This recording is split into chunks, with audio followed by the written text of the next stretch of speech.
everybody, welcome back. My name is Sparks and this is Gamemode 4 Inside the Module, where we talk a little bit about the command blocks and how they're used in Gamemode 4 modules, and in general how you can reduce the lag impact that your modules have on the user. So today we're looking at Weighted Armour, and specifically I'm going to be talking about this clock, this new type of clock. It's not new, but it's new to Gamemode 4.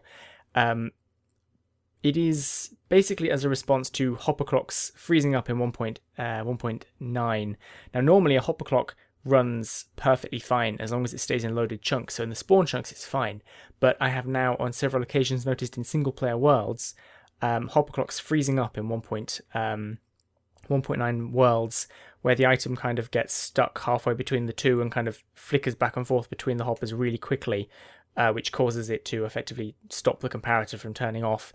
So I'm trying this new kind of clock, which was recommended to me by Adrian Brightmore. It's a FallingSand clock. So what this is basically doing is, when it gets powered by redstone, in this case a redstone block, it will, first of all, this command block over here deletes the redstone block with air, but at the same time, this here summons a FallingSand entity, half a block above the block, that is of type redstone block, so it's effectively, when it lands, it will turn into a redstone block. It has a time of 1 that's required to stop it from instantly despawning. If we set this to 0, it would just vanish, so that time value has to be 1. And we also give it a motion, and this is its velocity, so you can see it's going 0 in the x, 0 in the z, and 0.35 is the upwards velocity. The maximum number for this is 10, which is pretty high. If I just show you, in fact the item may even despawn before it lands again. It really throws it up pretty high. We'll set it back to 0.35. Anyway, 0.35, the reason I chose this number is because it effectively causes it to pulse once every 12 ticks, which is the same as a hopper clock. So it basically matches it, and one of the cool things about it is that, oh, can't put that there right now, waiting for it to fall back down. I think it's probably despawned by now, I'll just reset it. If there is a block above it, like so, it doesn't change its speed. That's quite important, I think. So you can use this even if there is something obstructing the top. Visually it annoys me a little bit because it keeps glitching down into the block below and it kind of looks horrible, but there we go. It seems to be okay. I don't know whether a hopper clock or a FallingSand clock is laggier, because one has 3 tile entities and this one has 1 entity, so I'm not entirely sure. Both of them cause block updates.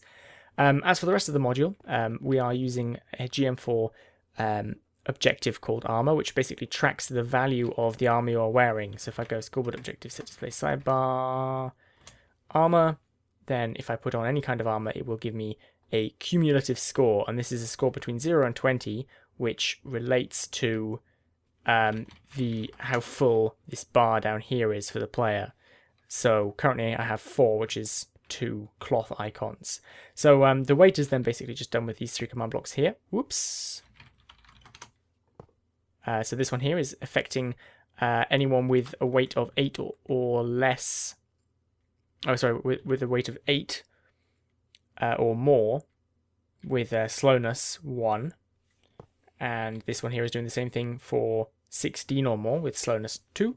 And this one here is doing 20 or more with slowness 3. So you only really get slowness 3 if you're wearing a full set of diamond armor. But that's basically everything I have to say about this module.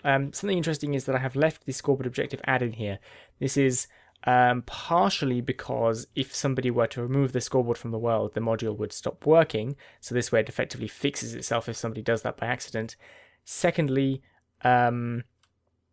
it means that I don't have to make a different version of this module for schematics, because otherwise I could just add it once in the one click. So I'm not sure if this may change in the future. I may move it from there to the one click and then just have the schematic have the extra scoreboard add at the very end of the clock. But for now, that's the way it is. Hopefully this was useful and informative. The next module I'm planning to release is custom crafting and the standard crafting and master crafter packs. After that, I'm hopefully releasing a new module, which is the Gamemode 4 compressor for block compression. So I will see you then. Thank you for watching. Bye bye.